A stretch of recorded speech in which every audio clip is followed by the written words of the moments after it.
Hello everybody and welcome back to my channel. This is Riddhika Sthana and in this video I will discuss about a very short and famous poem Fire and Ice written by an American poet Robert Lee Frost. Robert Frost's poem Fire and Ice is very strong and symbolic poem written and published in December 1920 in Harper's Magazine and in 1923 in his Pulitzer Prize winning book New Hampshire. Fire and Ice is one of the Frost's best known and most anthologized poems. Both the words fire and ice have some different meaning in the poem. The poet metaphorically used these words to show the human emotions.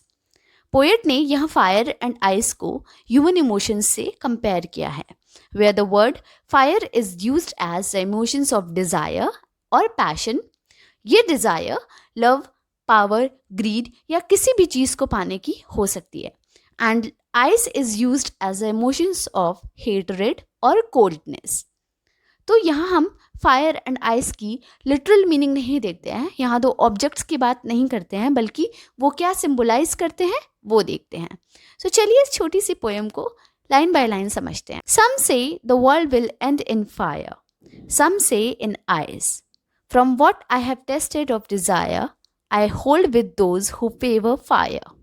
But if it had to perish twice, I think I know enough of hate to say that for destruction eyes is also great and would suffice. Some say the world will end in fire. इस poem के through Robert Frost एक idea देना चाहते हैं कि कुछ scientist और you can say one group of people का ये ओपिनियन है कि ये वर्ल्ड, ये दुनिया फायर की वजह से खत्म हो जाएगी, डिस्ट्रॉय हो जाएगी. मतलब ग्लोबल वार्मिंग से अर्थ का कोर या इंटीरियर इतना हीटअप हो जाएगा या अर्थ का टेम्परेचर इतना बढ़ जाएगा कि वहाँ पर लाइफ एग्जिस्ट कर पाना बहुत मुश्किल हो जाएगा. And so because of this earth will come to an end. Some say in ice. और कुछ साइंटिस्ट ये बिलीव करते हैं, मतलब कुछ ग्रुप ऑफ पीपल का ये पॉइंट ऑफ व्यू है कि ये दुनिया आइस की वजह से डिस्ट्रॉय हो जाएगी.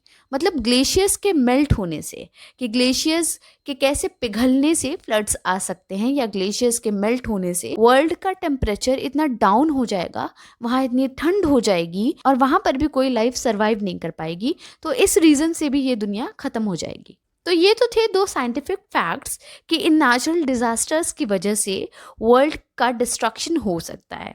तो पोएट यहाँ दो पॉसिबिलिटीज़, दो रीजंस को दिखाते हैं जिसकी वजह से दुनिया ख़त्म हो सकती है या हो जाएगी. अब आगे की लाइंस में पोएट फायर एंड आइस के सिंबॉलिज्म को वर्ल्ड के डिस्ट्रक्शन का रीज़न बताते हैं. From what I have tasted of desire I hold with those who favour fire. तो जहाँ तक मेरा एक्सपीरियंस रहा है, जितना मैं डिज़ायर को जानता हूँ, तो हाँ, मैं उन लोग को फेवर करता हूँ जो फायर को रीज़न समझते हैं वर्ल्ड के एंड होने का. क्योंकि इंसान की ग्रीड, उसकी चाहते और उसकी डिज़ायर्स का कभी एंड नहीं होता, जिसका परिणाम बहुत बुरा होगा और वो फायर की तरह पूरे वर्ल्ड को ख़त्म कर देगा या बर्बाद कर देगा.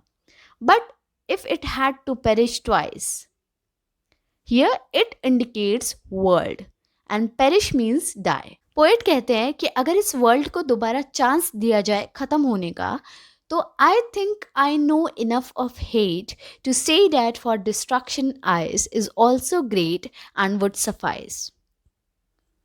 तो जहाँ तक मेरा एक्सपीरियंस बोलता है कि हेट भी इक्वली केपेबल है आइस की तरह, ये भी सफिशिएंट होगा, काफ़ी होगा वर्ल्ड को डिस्ट्रॉय करने के लिए. तो यहाँ फायर सिंबलाइज करते हैं डिज़ायर को और आइस सिंबलाइज करती है हेट्रेड को. Hatred towards any religion, caste और कलर, तो वो भी हमें डिस्ट्रॉय करने या पूरी तरह से ख़त्म करने के लिए काफ़ी है. तो इस पोएम के ज़रिए पोएट आइडिया एक्सप्रेस करना चाहते हैं कि फायर एंड आइस यानी कि डिज़ायर एंड हेट्रेड दोनों ही दुनिया के सर्वनाश का कारण हो सकता है. After discussing the summary of poem, we will discuss its literary devices, which are personification. Robert Frost ने throughout the poem fire and ice को पर्सोनिफाई किया है.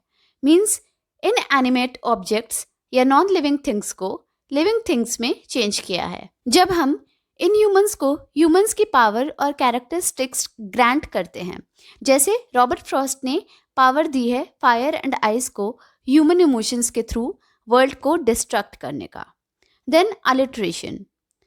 अगर एक ही लाइन में दो क्लोजली प्लेस्ड वर्ड्स हैं और सेम साउंड करते हो तो यहाँ अलिट्रेशन होगा. जैसे इन द लाइन सम से world will and here in the line favour fire. दोनों वर्ड्स का इनिशियल वर्ड रिपीट कर रहा है तो यहाँ अलिट्रेशन पोएटिक डिवाइस है. फिर आता है इंजैम्पमेंट.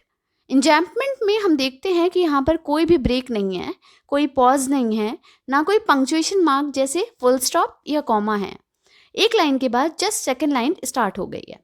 सो विदाउट एनी मार्क यहाँ पर पोएम चलती जा रही है, तो इसलिए यहाँ पर इंजैम्पमेंट है. देन आता है एनाफोरा. एनाफोरा में लाइन के इनिशियल वर्ड्स और एक्सप्रेशन रिपीट होते हैं. जैसे सम से and in the second line यहाँ पर भी सम से लाइन स्टार्ट होती है, तो इसलिए यहाँ एनाफोरा है. Then अजोनेंस. Assonance means repetition of vowel sound in a same line. For example, I hold with those who favor fire. तो यहाँ hold, those, who and favor in words में ओ साउंड रिपीट हो रहा है. ओ प्रोमिनेंट है और क्योंकि ओ एक वॉवल है इसलिए पोएटिक डिवाइस अजोनेंस होगा. बट अगर कॉन्सोनेंट साउंड रिपीट होती तो पोएटिक डिवाइस कॉन्सोनेंस होता. At last we will come to its rhyming scheme. As you can see in the first line, there is a word fire, which is rhyming with the words desire and again fire. तो fire जैसे sound को हम A देते हैं. Then here in the second line, ice is rhyming with the words twice, ice and suffice. तो ice जैसे sound को हम B देंगे. Then rest of hate and great. These words are rhyming with each other. So hate जैसे sound को हम C देंगे. So the rhyming scheme is AB, AA, BC, BC, B. Fire and Ice poem beautifully describes how humans let their emotions rule over them. And Robert Frost presents two opposite views about the end of humanity and the world. The poet has a strong feeling that people have so much hatred in their hearts against each other that it will be sufficient to freeze the entire planet towards death.